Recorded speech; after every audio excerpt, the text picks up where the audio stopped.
Okay, so hello everybody and welcome to another episode of Man Caves and Margaritas. Whee! And once again I'm on the strawberry daiquiri. Cheers. Chin chin. You're on cordial. Mmm. So before we talk about the title of the film, let's give the audience some clues. Some sound bites. While I just rearrange my banjo. Ding ding ding ding ding ding ding ding.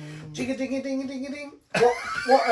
What year was this film made in? Early 70s. Early 70s. Yeah.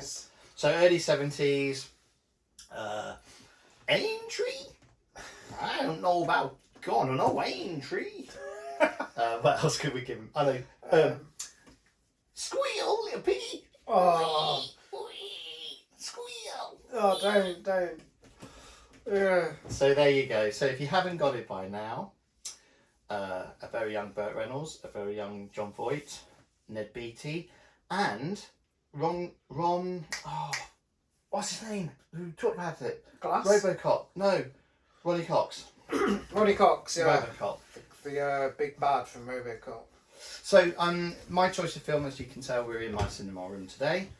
We own the Shire, and I chose for Dwiz Deliverance. Why is it called Deliverance? Good question. Let's have a little think then. What would be the purpose of that then? How would you title in Deliverance? Is that because they're getting their desserts? They're just desserts because they're like Western kind of taking advantage of the countryside without really appreciating it. Yeah, possibly. You could swing it that way, or you could swing it the other way round, where the hillbillies are getting their deliverance for doing what they did. Oh. So it could be taken two ways, couldn't it? Really? Yeah. So it's a very, very dark film. I did see it ages ago, but I couldn't really remember any of it. It's wow. I mean, it was really highly regarded, wasn't it? Yeah, I mean it's a cult film, definitely. I think if you tried to make a film like that now, it wouldn't get the kudos that got back in the day. Well, when you think about films that have followed since that are in that sort of environment, which to me when I see them, like when I saw Wrong Turn, for example, things like that, it makes me think, well, without Deliverance, you perhaps maybe wouldn't have ended up going down the road where you'd have gotten other films. Or like The Caves. Yeah, exactly. The Descent, that's another Descent, one. yeah. You know, all those sort of films have a little homage to play. Homage, yes. Yeah. To what we've just seen, I think. Yeah. Directed by Jon Voight, who I think I've got this right. I have. Jon Voight also directed Excalibur, which is another brilliant film, King Arthur. And in Excalibur, he put his son in one of the shots, who's Charlie Boorman. And Charlie Boorman, who is now a grown-up man, of course, is the guy that goes bike riding with Ewan McGregor in The Long Way Down and Long Way Up and all that sort of stuff. Wow. So there you go, just a little bit of inside information about the trivia. director. Yeah, a bit of trivial trivia. So, what did you think? This is the first time I've shown you a film that you've seen already, actually. Is it? Yeah, all the films that I've shown you so far you've never seen. But it was like watching it again for the first time, to be honest, because it was so long ago I watched it. I couldn't really remember. I didn't pick up on any of it. You know, I'm still in a bit of shock from it, to be honest. So it's like it's like a vacation out into the woods gone very, very wrong.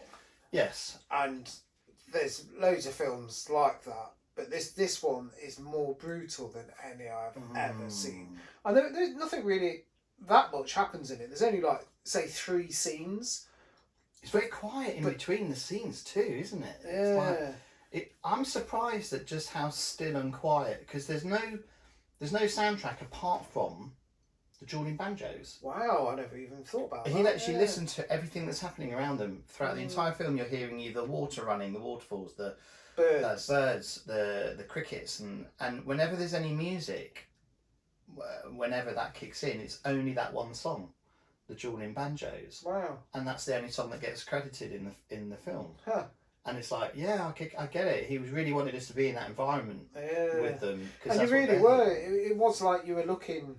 But it was a bit voyeuristic, as in like it could have Yeah. been like a found footage film or a Yeah. documentary or something. It was very naturalistic. I mean, it not quite, but it was kind of like we were the third kayak. Yeah. Thank God though we didn't suffer any male rape though. Oh my God, it was so brutal. So we'll talk about that scene in a minute because that's a really big scene in the film, isn't it? Obviously, it hinges on everything like that. But to say how old that film is, and to say how long it's been since I watched it, I don't think for me it's not lost any of its impact. No, I didn't think so. Did you? It had the most impact on me than all the films we've watched. Really? Just because it's so brutal. Nothing good happens, does it? Because it's just so realistic. It's done very real, yeah. It's just so realistic.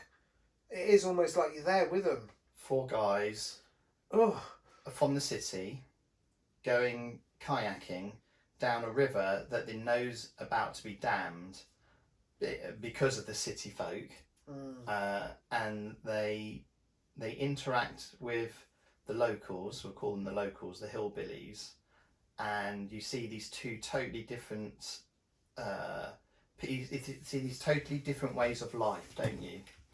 And it's just, oh God, it's just brutal. I can't. Right. It is hard to put into words what it does to you, but it's got quite a gentle setup compared to the first bad thing that happens. Long time setup, actually. Yeah. And So real. there's a bit where basically it's 4 guys from the city that they're having a weekend break or whatever, camping, kayaking down some rapids. But the setup of when they actually get there and get in the kayaks, it's just got them enjoying the river. Yeah. And it lasts, and nothing. There's no dialogue. Well, there might be bits but just sporadic. It just shows them enjoying their hobby. Yeah. For about 10 minutes with nothing else happening. Do you know what? Longer than that, even. It's a good half an hour into the film. I bet we are halfway into the film before we get to that pivotal scene. And I'm just on about. There's just 10 minutes where. Yeah, in between, they'll stop and set up some tents and stuff. But there's just a bit where they're just on the river, just kayaking. Where it just shows constant their first scenes day. of them. Yeah. Sorry, yeah. When they're showing their first day on the river, yeah, you're right. You'd never get away with doing that now. There's no way a studio you just have Well, 10 people minutes would go, "Oh, this is boring, isn't it?" And it's Yeah. like, but it's not boring. It's like it's setting the whole scene, because if you don't know what's coming next, and obviously, I beg you, watch the film first if you've never seen it before. Go away, come back, and then watch this. All right, let's assume those people have done that, and we can carry on talking. Because if you ride with it and you go with the flow for that sort of first 40 minutes, and you really get into what they're doing and stuff like that, when that scene happens, my God, it's like, it really is what the actual fuck's going on here. This is, my brain can't handle this. No, I couldn't handle it. So there are. It feels like it's done in one shot. It probably isn't, but it's that naturalistic. You feel that in the moment with them, the way it all escalates. And it escalates fast. Oh God. So basically, you got Ned Beatty, who's a bit of a, well, I'm not going to say the word chubby because that's what Burt Reynolds calls him. He calls him chubby, but he's obviously he's a bit of a, he's a man that obviously likes living in the city. He doesn't obviously do an awful lot. He's a little bit overweight compared to the others and stuff, but he's a gentle enough sort of guy. Quite a nice, they're all quite nice guys. You got Burt Reynolds, who's more of the survivalist amongst them. He's the one that kind of thinks or looks as though he knows his way around that sort of environment the most. Jon Voight, the old pipe-smoking Jon Voight family man. And then Ronny Cox, another family man who plays the guitar. And basically, they have this one day where it's all lovely-jubbly. And then they swap over the kayaks, and Jon Voight and Ned Beatty go off on their own. And they get ahead of them, don't they? So they put into shore. And then we meet these two hillbillies, these two guys, and there's just, it's one of the hardest scenes in cinema for me to watch as a fella. And any rape scene for me, whether it's a woman or a man, things like I spit on your grave and all that sort of stuff, I find it really, really difficult and tough to get through, whether it's a man or a woman, regardless. And as far as male rape scenes go, there's only that one in Pulp Fiction that when I saw that for the very first time. And this one that's sticking in my head more than any other film that I met that it might have in.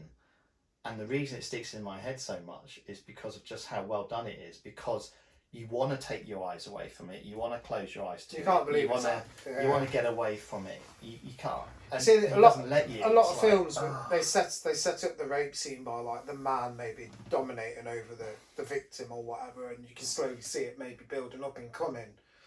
But that you had absolutely no concept of what was going to happen. So if you've ever like been in a bar or walking down like a back street or something like that, and you've bumped into two guys who have been like, "Oh, right, mate, what are you doing?" or whatever, and you like feel a little sense of danger, and then you scuttle off, and you're like, "Whew, I just want to get home now." It's like that. It starts off like that. It's just like, oh, these two hillbillies have stumbled across him, like, "Oh, what are you doing?" Yeah. Or whatever. One of them's got a hunting gun, and the others are like, "Oh, we're just going down the river," and like, "Oh, well, you're going down the wrong river. Where do you think you're going?" And it escalates so naturally. It doesn't suddenly just turn into something really vicious. It just gets slightly edgier, Where they're talking. Yeah, slightly edgier. Just rams. And then you can't believe where it's going. You think, no, that's not what's happening, is it? And then it does. And when it dawns on you. Yeah, it feels like you're there watching it. It's so horrible. It's just so horrible. When Ned Beatty's trying to run away from him, and he's running after him, and he's just saying to him, "No." Well, anyway, look, I can't even talk about it because it's so hard. Have nightmares. Yeah, well, I think for it to still have that power after everything else I've seen in cinema since seeing that film, it's going some, isn't it? I don't think I've ever been quite so.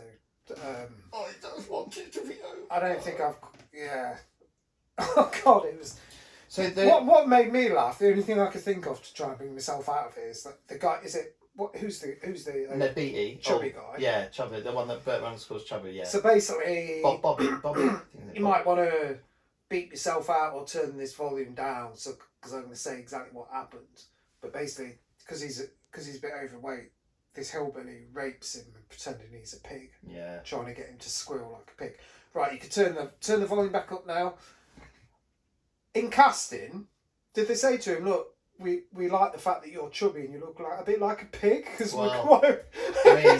I mean, yeah. Or did they put in the casting? Did he get the someone who looks like he needed a man who looks like a pig. Did he get the role and then sits down for the first reading and he's sitting there thinking, "Oh my God, what have I signed up for here?" I mean, how does that work? At an audition, you're not going to tell them about that scene happening until you're like, "Right, very well done, Mr. Beatty. You've got the part. Oh, just so you know." In the audition, they were like, "Can you make a sound like a pig?" Like, what? Okay. If it helps, I'll squeeze your earlobe. Oh, it's horrible. That was my way of imagining the casting process as trying to cope. My coping mechanism with that scene. So the clever thing about all of that is that having drawn all of us into that scene so well, and put us through the same sort of like, put us through the trauma. All of us have shared that trauma by watching that and being forced to watch it. There's no cutaways. It's like, that moment where they go over to Jon Voight and it looks like it's then his turn. And then he sees through the trees Burt Reynolds just standing there with his bow and arrow drawn ready. And he's literally just going like this with his head. And he's like, I don't know about you, but I'm like, just shoot, just fire, just do it, no qualms. I don't know if I've got no morals when it comes to that sort of thing. I'm like, just kill him. I was expecting that to play out like differently. Like, well, I was expecting not to see them coming, or Burt Reynolds arriving, or any of that. Just suddenly for an arrow, just to go through one of their heads. But to show him coming in was almost just as good, because you were like, there was a bit of confusion as to is he gonna shoot him or is he not going to shoot him? Does he understand the gravitas of the situation? Is he aware what's happening? Also noticed quite an interesting bit of cinematography where, like, so this stuff was happening to the guy, the rape scene basically, but you saw everything apart from a bit that might be too far to put on the cinema. Graphically. Yeah. But there was a bit where the other guy was strapped to a tree, and then it went to a shot where it showed him, and in the background was this scene happening. For the only time in the whole film, it was out of focus. The background. Yeah. And that's the only time they ever used that trick, which is like, wow, that's clever. That's mad. That's amazing. I mean, when you think about the levels of blood and gore and stuff like that in films, 18 certificate films or even 15 certificate films, and then you look at the level of what's there. I mean, there's apart from when Burt Reynolds has the compact fracture, compound fracture. Anyway, and the arrows when they go through people a couple of times. It's not that bloody a film, is it? And hasn't got loads and loads of bad language in it. No. It just really does have that one atrocious thing that happened, but it has to happen because otherwise you've got no film, because then the whole of the film after that is how they then deal with the implications of what they've done. Burt Reynolds, he's committed murder, he's okay with it, one of the parties not okay with it, do they bury the body, don't they, do they report it, don't they, and and then what happens then? So it's a question of morals. I mean, I don't know about you, but I'm pretty confident in that situation. I'd be like, bury him and let's get on because he had it coming. Have you ever had that dream where you've committed murder and buried someone in your back garden like 10 years ago and the police come and knocking on your door? Well, I haven't actually ever had that choice, no. I've had that dream. Have you now? I've had it like 10, 15 times. It's a horrible dream to have, Just in a room. There's literally someone buried. Yes. I don't know what, dreams are supposed to mean something. I don't know what. All right, Joyce Bundy, flipping heck, I'm getting scared now. I feel like I've got like a bit of insight as to what it would be like. I mean, you'd have to live with it for your entire life, wouldn't you? But like, well, you'd be constantly waiting for someone to come knocking on the door. Yeah, you'd be looking over your shoulder, wouldn't you? Yeah. So there's that, isn't there, to consider? Yeah. But did he have it coming? Yes, he did. Oh God, it's a dilemma. Isn't I mean, it, there's no way you couldn't have shot him, because there's no way those hillbillies would have done that and then left them. He had alive. to do it. Yeah, he had to do it. So he had to do it. It's just the conundrum comes from: do we now go to the police or not? Yeah, will they believe us when we tell them what's happened, or as we saw the sheriff at the end? Can you imagine what the sheriff would have done to him? He was as much a hillbilly as all the others, wasn't he? Yeah, exactly. And one of the guys was even his brother-in-law. Brother-in-law, yeah. So, if you'd gone to the police, you wouldn't have wanted to go to the local police. You would have wanted to get out of town. They'd have made them disappear, wouldn't they? To a city first. Yeah. And then he was like you're saying, like they're all related. So when the court case came, they'd have to go back and face all these. I reckon if that was the case, if that sheriff had found out that it was them that had done it, I don't think it had even gone to a court case. They'd have just disappeared, wouldn't they? If they'd stayed in town, absolutely. Yeah. So after they bury him and one of them gets away. Can I just ask you a question before I forget? Yeah, of course, yeah. So there's the young lad who played the banjo. Yeah, right? yeah. At the end, near the end of the movie, did one of the cops say to them, when you went to get your cars, the people you met that were going to take the cars back for you, he said, was there a young lad with them? Yeah, that's right. Why did he ask that? I don't know, really. Referencing the fact that maybe the young lad's related to the two guys. Just seemed odd. I mean, the question also has to be, did those two guys stumble upon them, or did those two guys kind of know they might be there because the other guys that moved their cars kind of gave them a bit of a nut or whatever, because that's not fully explained. No. Well, I guess then you're always wondering, are they actually going to get back and their cars are going to be there even, The bit with the meal at the end as well, when the three of them are alive, is a little bit surreal, isn't it? Because they're a bit hillbilly too, aren't they? Little bit. But they're nice, aren't they? Were they the church? Was that the church? Yeah, and it's like, oh, It was all God. like old people, weren't they? For some reason. Yeah, and eating corn and biscuits. Their idea of biscuits and gravy. So what are you going to say? So what was I saying? I was talking about what happens next, really, about the journey that he'd have to go on to then get out of that situation. And we know one of them is still alive, and he's got a gun, hasn't he? So what happens next? Well, it doesn't bode well, does it? Burt Reynolds, good old Burt, survivalist of the group, hardest man in the group, only goes and breaks his femur. That was gross. Compound fracture, bone sticking out of his leg, that little bit of flappy skin as well. So I found all the bits really quite gross, but I think it's because I never got over that first scene. So I was already set up. Like the work had been done, and everything else was just like tipping me back over the edge again. Oh God. Well, it's really cool. I couldn't remember any of the stuff. It's weird, isn't it? I couldn't remember any of that stuff following that scene. You know, I can remember that scene, but I couldn't remember. I couldn't remember the fact that Voight had to climb up the cliff. I couldn't remember the fact that he ends up shooting having not been able to kill the deer. Then later he has to try and shoot the guy. And that was really cool, actually. Yeah, that was a little bit that's worth mentioning. A really cool little trick they used with angles, wasn't it? He goes to shoot the guy on the cliff, and he holds the arrow for way too long and is shaking. Releases the arrow, falls backwards onto one of his own arrows that pierces him. And then the hillbilly with the guns walking towards him while he's lying down looking up, and you're thinking, uh-oh, here we go. Hillbilly lifts up the shotgun like that and then turns sideways. And as he turns sideways, you realise he did actually get him, and the arrow's actually gone through his neck. And that was quite a cool little play, wasn't it, on angles and that? Because I didn't realise I thought he'd missed him. Yeah, you assume he missed, don't you? Yeah. Because when he lets the arrow go and he gets shot, there's a really fast cut, isn't there? So you don't see really where the arrow went, but because the hillbilly's just there walking around, you just assume it's missed. And of course, like you say, it had been set up for him to miss with him missing the deer. Yeah. So when he had actually been, it was very, very well done, very well edited and put together. That was. Again, someone thought about that. Yeah, they thought about that, and that's really cool. I was getting a lot of First Blood vibes, when he was on that. Absolutely, I'm glad you said that. I was going to throw that in as a reference. Yeah, it's very, very much so. The using the American kind of rocky terrain, rapid. The rapids, in the Appalachian Mountains. Am I saying that right? Because that's where Appalachian. That's where the girls in the descent go.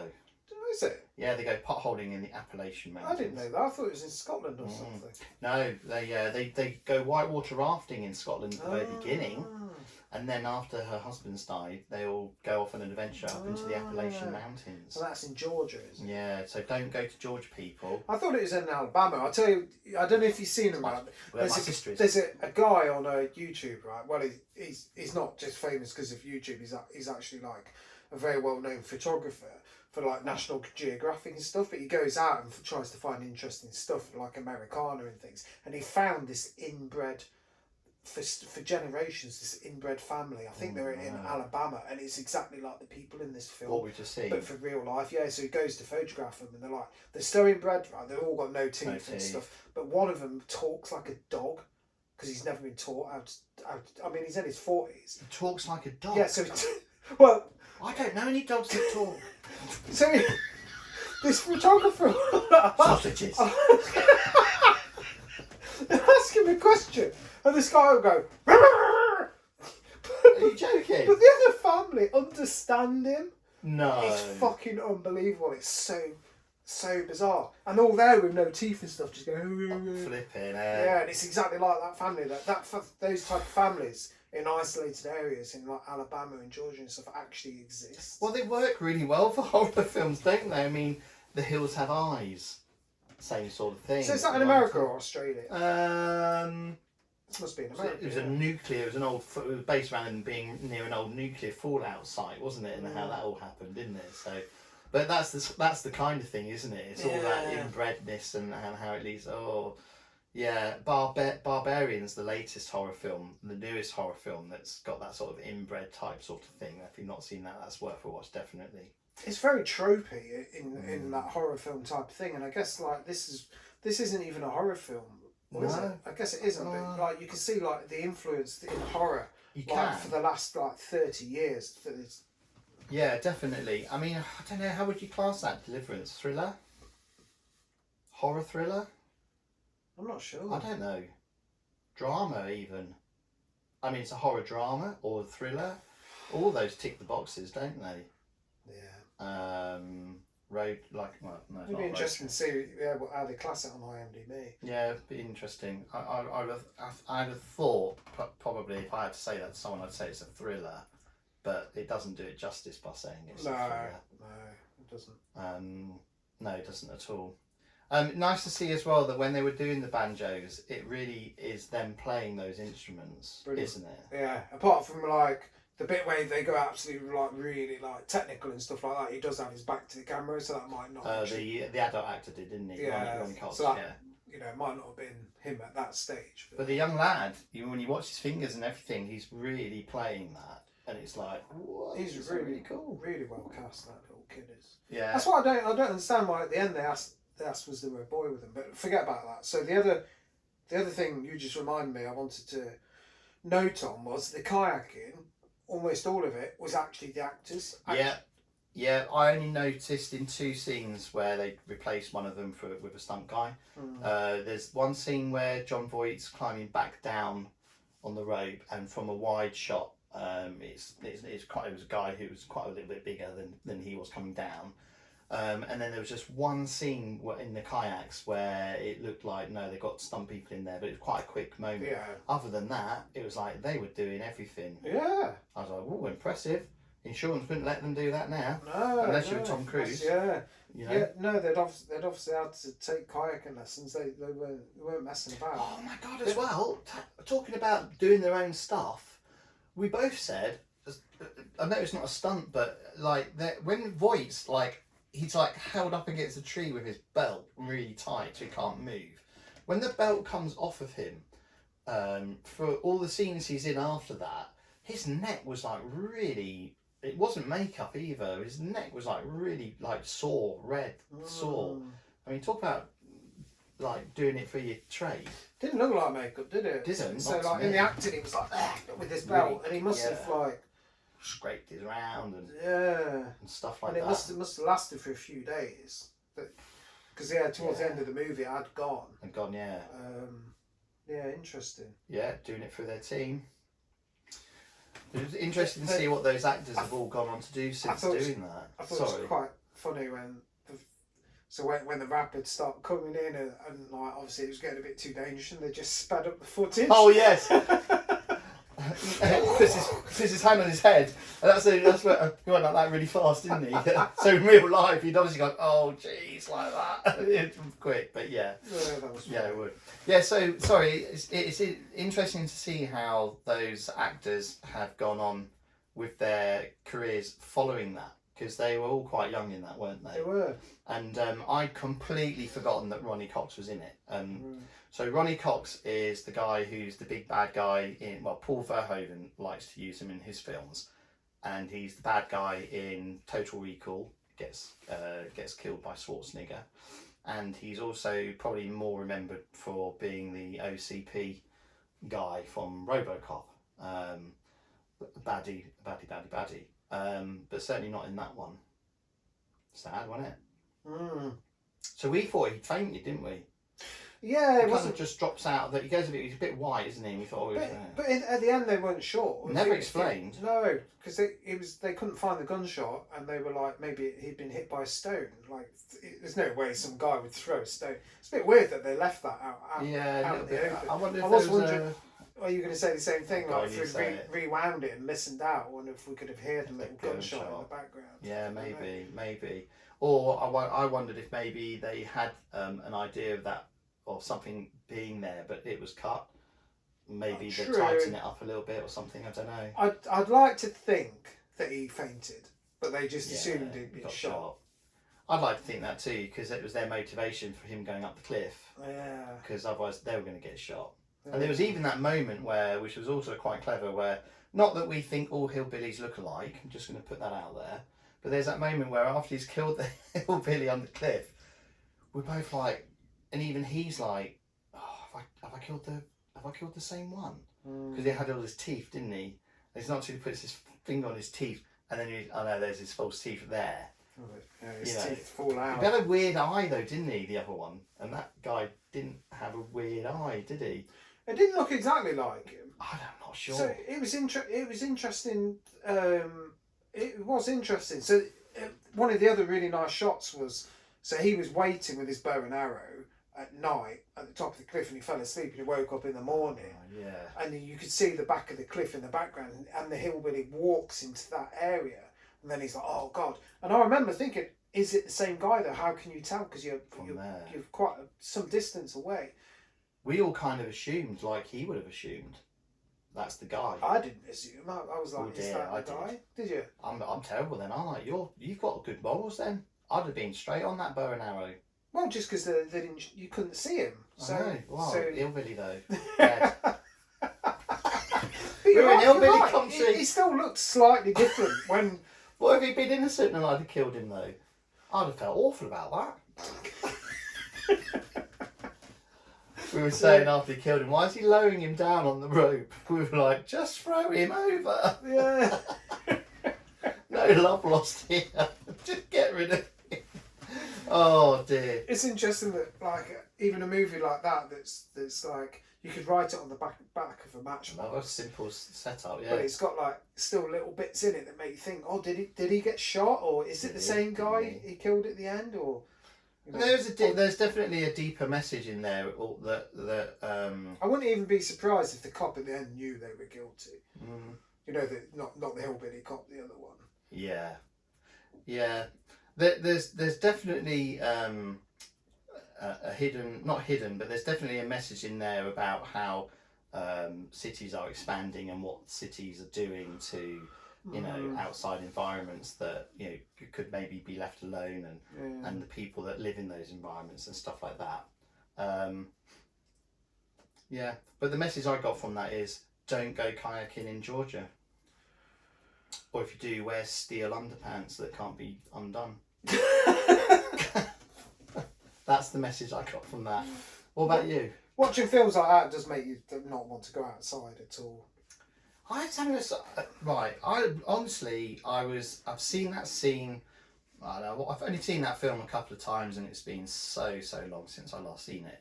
And yet, that is the scene that my brain remembers from that film. If you say Deliverance to anybody that's seen that film, I guarantee you that's the scene that they remember. And they probably won't remember much else about it, but that they will definitely remember. That's how powerful that scene was. Yeah, that was. Well, okay then. So, what are you going to get? Oh, do you know what we haven't done? This is bad, actually. We haven't talked about the cinematography in that. Did you like the cinematography? Some of it was a little bit unorthodox, wasn't it? Yeah, it seemed to improve, like in the middle kind of bit. Sorry, I don't know how to break it down. Like the first fifth of the film was the cinematography was a bit dodgy, and then towards like some of the bits at night when he was climbing up the. Yeah, and you were saying that stock maybe they were using the wrong stock or something. It looked like they put a weird filter on. Yeah, I think because it was actually getting dark, and I think they used the wrong film, the wrong film stock in the camera, because they weren't using lights or anything. Maybe the proper stock was down in a canoe somewhere, and they didn't have time to get it and load the camera up or whatever. I don't know, but there was only like a couple of bits where I noticed any kind of lighting. There was one bit where Burt Reynolds and another guy were looking through a bush, and they'd obviously got a mirror, a reflector. Yeah, because of the river. It was so obvious. It's like maybe the only shot in the whole film where they'd actually bothered to use any lighting. So pretty much natural lighting. Yeah. On that. What did you think to it? Yeah, I think the same actually. I noticed that bit where they were looking through the bushes, thinking, "Yeah, someone's got something on there." That's really weird, but it's still cool, but weird, but cool. Yeah, I just thought it was a bit strange, like how. So one of the scenes when after they've killed the hillbilly, they're all talking. All four of them are talking, And when Burt Reynolds is having quite a bit to say, they were quite happy for him to be sort of like shrouded behind like a leaf or a tree branch. He'd walk behind it, and instead of like maybe redoing it and changing the angle so that it could be really on him properly, they just like, kind of went with it, didn't they? And they didn't really care. But then I thought, well, we both said at the start of this that we both felt like we were there with them, and I suppose maybe that went a long way towards making us feel that way, because there wasn't loads of cuts, was there? There was one bit where Burt Reynolds' character was in the background and he walked off camera. Oh yeah. And the other guys were carried on talking. Then about 5 seconds later, he walked in front of them. So it's as though he kind of done that. Wasn't He must have done it like a U-turn and come back in, and it was all the same shot. And it was like, what? Yeah. It was really disappears off a hill. Doesn't tell them why he's going. It's just like, oh. They're all like chat, and then they walk away from the camera, and then all of a sudden he's like that. What? It's like done a big circle. Yeah. Quite Okay, bizarre. cool. The I don't really want to watch it again, but the whole scene with the hillbillies when they first met them, it really felt like it was one shot. I'm betting it's not, but it was done and cut so well that I didn't even notice. Yeah. But I don't want to go back and find out. Another technical thing I did want to settle on was just the quality of the voice recording. The dialogue recording was absolutely brilliant. Good. Clear again. Absolutely brilliant. And like there was loads of wide shots where they were like in the middle of nowhere, and you could hear every single syllable. It was so clear. Makes me wonder if they did what's called ADR, additional dialogue recording afterwards. In the studio.